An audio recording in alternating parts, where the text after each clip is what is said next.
All right, well, congratulations on your show. Thank you. It kind of reminds me of that David Lynch movie. Yeah, exactly. You know, the straight story was one of the inspirations, for this. And what's interesting is if you watch the entire film, so many of the things that character ends up going through, our characters have actually gone through. Wow. Breaking down on the side of the road and having to get help and just all the things. It's been quite fascinating. So you have contestants going from Los Angeles, well, it was supposed to be New York, but given the situation, it changed to Tampa, going 5 miles per hour on a lawnmower. Now, Exactly. You said that David Lynch was a part of the inspiration. What else was it? Because these contestants have to rely on the generosity of others. Right. So, one of the things that, Menace Vision is all about is, sharing community and creating unity and just showing that there's still good in the world and doing it in an exciting way. And so, this was a way to have this race that had, real tension and excitement, and yet not just be about going fast, not just be about getting there first. The way that you play matters, and, the way that you did the journey mattered and who you were able to connect with. And without connecting with people and depending on people and learning how to count on other people, we knew that none of the teams would make it. And so that was a way that we kind of set it up so that, they really have to interact with the public. And, that's actually part of why we changed our destinations towards the end, because we had discovered that our teams, they're setting up so many checkpoints and networks along the way that part of the journeys actually become rather easy for them, where they're able to just go to the next town and they already have people waiting for them and everything's already set for them.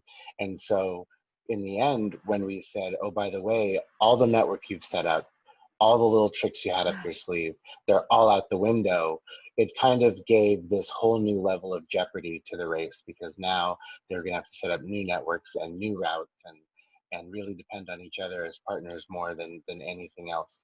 And other challenges we've had along the way, which allowed them to earn minutes that could give them a leapfrog over someone else. Oh, wow. So it's not just a matter of getting there first, it's meeting the challenges and earning points. Oh, that's cool. Exactly, because that's what we said. We didn't want this just to be about a race, about being first.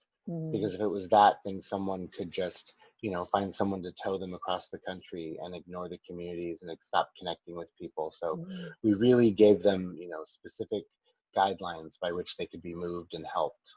And you started in June, right? We started in July. Oh, Yeah, July. so it's Okay. taken us 2 months.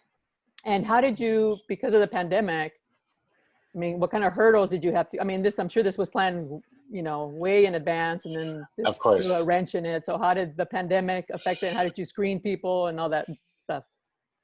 Well, I mean, it affected everything from the perspective of, we thought that the contestants would be staying in people's homes, and we assumed it'd be a lot easier for certain things to happen. But I think that it's helped in both ways, because a lot of people were able to, donate hotel rooms for the contestants to sleep in. Sometimes it was the hotel itself. Sometimes it was, just people along the way that found us. And I think that, during a normal summer, the roads would have been a lot busier. The hotels would have been a lot more full. People wouldn't have necessarily had the opportunity to be as generous.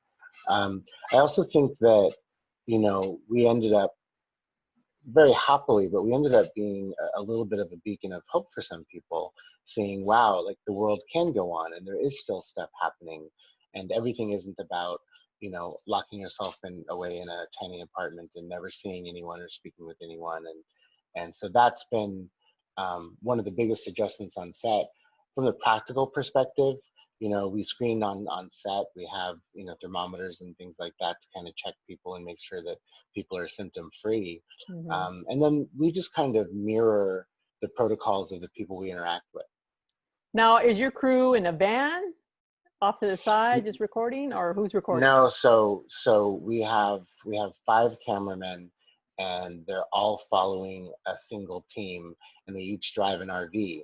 And so that way they can go wherever they go. And if the team ends up sleeping on the side of the road at the end of the night, the cameraman doesn't have to leave them. They can sleep on the road at the side of the night. Also, And that's kind of just give the flexibility to kind of be wherever and go wherever the teams need us. And it's also a little bit about safety. I mean, there have Yeah. been times when we've needed to be able to tow them out of their, tow them out of a situation, tow them off of a certain road. And so we needed vehicles that could be flexible as, a place to stay, a place to cook, a place to tow. So they've really been put through the ringer on this show. Man, that's brave of those people to go through that. And what have you found as far as, I mean, you go through places like Texas, I've heard like small towns are not the greatest when it comes to strangers Hmm. in other states. What did you find of It's the actually it's generosity of these actually people? it's actually been the exact opposite. Every small town, every little community has just welcomed us with open arms and been so generous and really done everything they could to embrace us and embrace our journey. It's been the larger cities where it's been more difficult. Uh, One, because of traffic, they're not used to these slow moving vehicles. But two, also just from a perspective of, I think, what we were talking about before, the COVID situation, where they're like, well, is it okay that they're traveling? And is it, who are these people and where have they been and who have they spoken to? And is this okay? And we don't know. Where whenever we went through small towns, like through, New Mexico and Kansas and Colorado and Oklahoma, we just had people flock to us to, bring water and, want to have their photo taken. And, we even there's a family owned petrol station just outside of um, Antojito, Colorado. And the mom knew they were coming and called the grandma at home and said, "Hey, they're coming. They're like 6 miles away, so they'll be here in an hour. So hurry up and bring the kids down." And they brought the whole family down just to see us. oh, And nice. that's not the kind of energy we interacted with and experienced in like the bigger cities. Now, do you show the good and the bad reactions?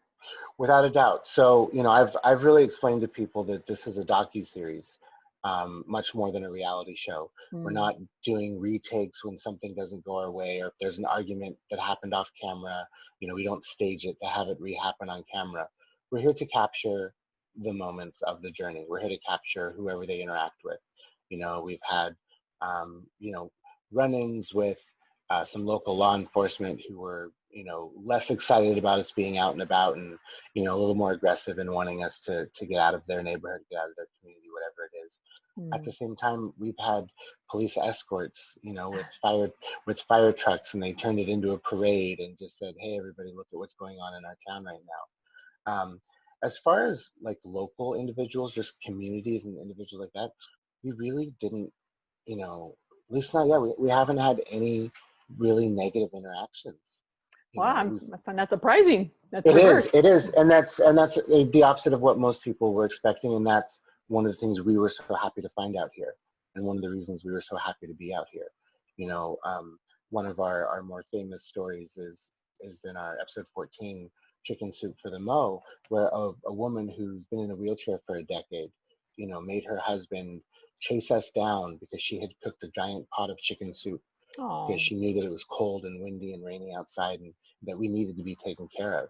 And we just have story after story like that of people opening their homes or cooking food or helping us with our lawnmowers, really just community after community. So it's been really positive. and how's the weather been cooperating? It's been horrific.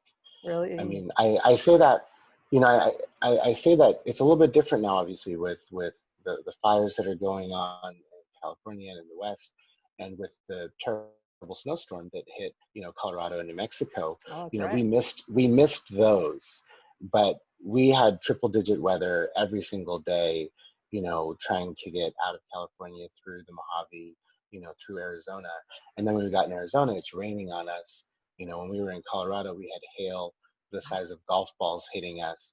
So the elements have definitely been harsh, um, but obviously nowhere near as much as the people dealing with natural disasters like they are right Mm. now. So we're grateful to have missed that, and we hope that all those people and their families are okay. And so this is on Menace Vision. It's free for everybody to watch. Yep. So what's your goal with Menace Vision? Are you gonna have more similar type Yeah. programming? So Menace Vision is constantly developing new content. We have a show coming up called Spice Wars, which is where we'll take 12 to 16 contestants who have never sailed before, and Oh, they have to sail a turn of the century galleon, an old ship, and learn how to sail and Wow. sail from England to the Caribbean, trying to reestablish the spice route.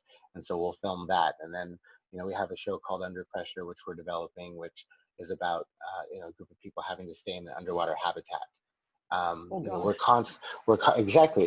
So Dennis Oliver is the creator of Menace Vision. He creates all the content, and he just has an incredible imagination and wants to give audiences things that they've never seen before. He wants to put people in extreme situations, but all of them always boil down to people working together, communities working together. I mean, being on a sailing ship, if you work together as a unit, the sail does well. You know what I mean? You're able to get through it. If you're fighting and you're bickering and you're, worried about what you can get for yourself as opposed to what your team needs and what your community needs, you'll struggle more.